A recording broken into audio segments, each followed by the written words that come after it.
बिस्मिल्लाहिर्रहमानिर्रहीम। बेटा आज का हमारा टॉपिक है वो है एम्पिरिकल फार्मूला कि एम्पिरिकल फार्मूला क्या चीज़ है, उसको आज हम डिटेल से एक्सप्लेन करेंगे।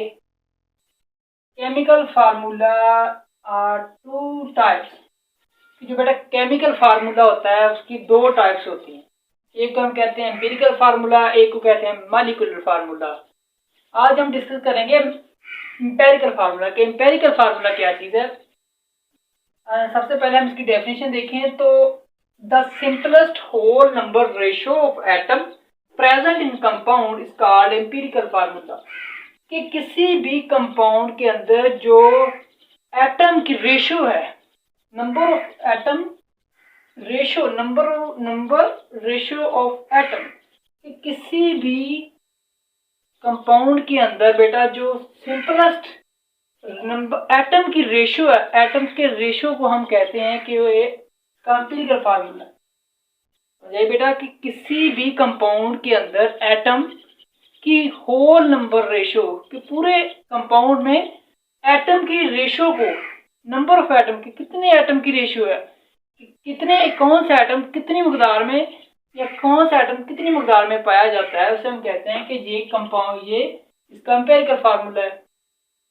For example covalent compound. Covalent compound में बेटा एम्पिरिकल फार्मूला कैसे हम डिटरमाइन करते हैं। The covalent compound of silica, silica बेटा होता है सैंड, जिसे हम रेत कहते हैं, ठीक है, has simplest ratio 1:1:2 of silicon and oxygen respectively. कि जो बेटा सिलिका है इसके अंदर एक रेशियो 2, एक मॉलिक्यूल जो होता है, एक एटम होता है सिलिकॉन का, और दो एटम ऑक्सीजन के जब मिलते हैं तो वो सिलिका बना देते हैं, सिलिका सैंड है। ठीक है बेटा, समझ आ गई। एक मॉलिक्यूल सिलिकॉन का और दो मॉलिक्यूल जब ऑक्सीजन के मिले हैं तो वो बना देते हैं सिलिका सैंड। देयरफॉर इसीलिए it's empirical formula is Si2।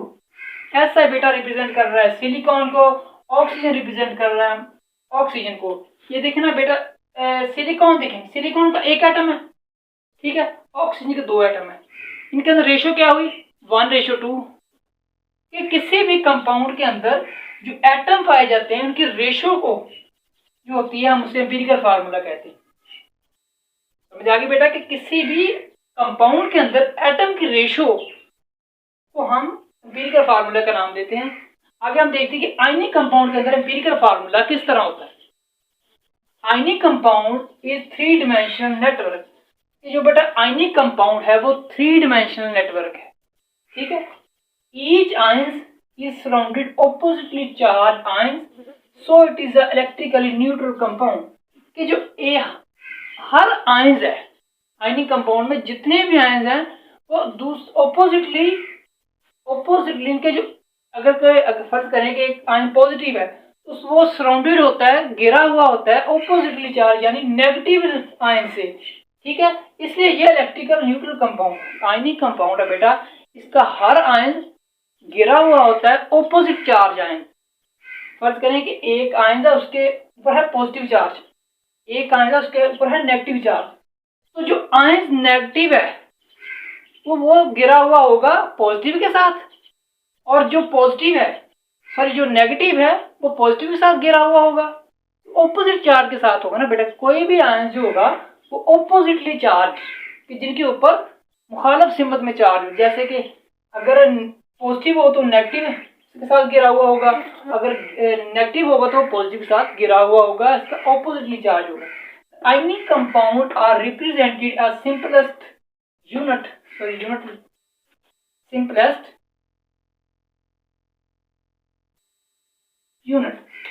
जो आयनिक कंपाउंड है उन्हें जाहिर किया जाता है सिंपलेस्ट यूनिट के साथ, उस यूनिट को हम कहते हैं कि ये फार्मूला यूनिट है। Ionic compound are represented as simplest unit that is called formula unit. Ionic compound बेटा फार्मूला, आयनिक कंपाउंड को जाहिर किया जाता है एक यूनिट के साथ, उस यूनिट को हम नाम देते हैं कि ये फार्मूला यूनिट है। आगे हम फार्मूला यूनिट की डेफिनेशन देखें तो हमारे पास आएगा बेटा the simplest whole number ratio of ion present in ionic compound is called formula unit. ये देखें कि बेटा यहाँ पे हमारे पास आयन, नंबर ऑफ आयन, ठीक है। यहाँ देखिए, यहाँ देखा कि whole number ratio of atom, किसी भी कंपाउंड में जो एटम है उसे, एटम की रेशियो है उसे हम एम्पिरिकल फार्मूला कहते हैं। और किसी भी आयनिक कंपाउंड में आयंस की रेशियो, जो आयंस प्रेजेंट होते हैं उनके अंदर, उसे हम कहते हैं कि ये फार्मूला यूनिट है। The simplest whole number ratio of ions present in ionic compound, के आयनिक कंपाउंड के अंदर बेटा whole number of ratio ions, ionic compound का हमें पता है कि ये कंप्लीटली ट्रांसफर ऑफ इलेक्ट्रॉन से बनता है, ठीक है। जो कोवलेंट बॉन्ड होता है बेटा, ये दो एटम के मिलने से बनता है, म्यूचुअली शेयरिंग। ये दोनों दो एटम या एलिमेंट आपस में म्यूचुअल शेयरिंग करते हैं अपने एटम की, तो कोवलेंट बॉन्ड बनता है। आयनिक बॉन्ड बेटा बनता है, जैसे कि हमने प्रीवियस लेक्चर में इसकी वीडियो देखी है, आपने देखी होगी वीडियो, कि जो आयनिक कंपाउंड है, आयनिक कंपाउंड बेटा तब बनता है जब एक एलिमेंट अपना कंप्लीटली एक इलेक्ट्रॉन लूज कर देता है, या तो लूज कर देगा या एक्सेप्ट कर लेगा, ठीक है। उससे अगर तो वो एक्सेप्ट करेगा तो उस पर पॉजिटिव चार्ज होगा, सॉरी नेगेटिव चार्ज होगा। अगर वो लूज करेगा तो वो उस पर नेगेटिव चार्ज आ जाएगा, सॉरी उल्टा हो गया। अगर कोई एलिमेंट इलेक्ट्रॉन लूज करता है तो उस पर पॉजिटिव चार्ज आ जाता है। अगर कोई एलिमेंट इलेक्ट्रॉन एक्सेप्ट करता है तो उस पर नेगेटिव चार्ज आ जाता है, ठीक है। इसी तरह की जब ये आयनिक कंपाउंड में आयंस की रेशियो होती है, उसको हम simplest whole number ratio, simplest सादा तरीन आयंस की रेशियो आयनिक कंपाउंड में पाई जाए, जो आयनिक कंपाउंड में मौजूद हो, उसे हम फार्मूला यूनिट का नाम देते हैं। आगे हम एग्जांपल देखें तो formula unit of common salt. Common salt बेटा जो घरों में इस्तेमाल करते हैं, कॉमन साल्ट का ये फार्मूला होता है, consist of 1 Na positive and 1 chlorine ion.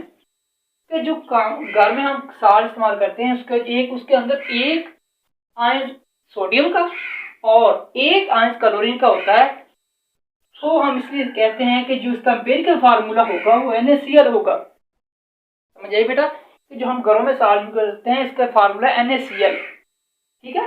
इसमें क्या होता है कि एक आयन जो होता है वो सोडियम का और एक आयन क्लोरीन का होता है, इसलिए हम कहते हैं कि इसका एम्पिरिकल फार्मूला जो होगा वो NaCl होगा। इसी तरह formula unit of potassium bromide, bromide is consist of 1 potassium ion and 1 bromine ion, therefore its empirical formula is KBr। के बेटा देखें कि अगर हम फार्मूला यूनिट देखें पोटेशियम ब्रोमाइड का, तो एक पोटेशियम का आयन और एक ब्रोमाइन का आयन, ठीक है। ब्रोमाइन के ऊपर नेगेटिव चार्ज होता है, पोटेशियम के ऊपर पॉजिटिव चार्ज होता है, ठीक है। जब ये दो आयन मिलेंगे तो इसका एम्पिरिकल फार्मूला हमारे पास बनेगा, वो ये बनेगा KBr। के रिप्रेजेंट कर रहा है पोटेशियम को और Br रिप्रेजेंट कर रहा है ब्रोमाइड, ठीक है बेटा। समझ आ गई? कोई कंफ्यूजन तो नहीं? जिस बच्चे को भी कोई कंफ्यूजन है तो मुझे कमेंट में पूछ सकता है, ठीक है बेटा। ये छोटा सा लेक्चर है, उम्मीद करता हूँ आपको समझ आ गया होगा। इंशाल्लाह नेक्स्ट लेक्चर में मुलाकात होती है। अब तक के लिए अल्लाह हाफिज़।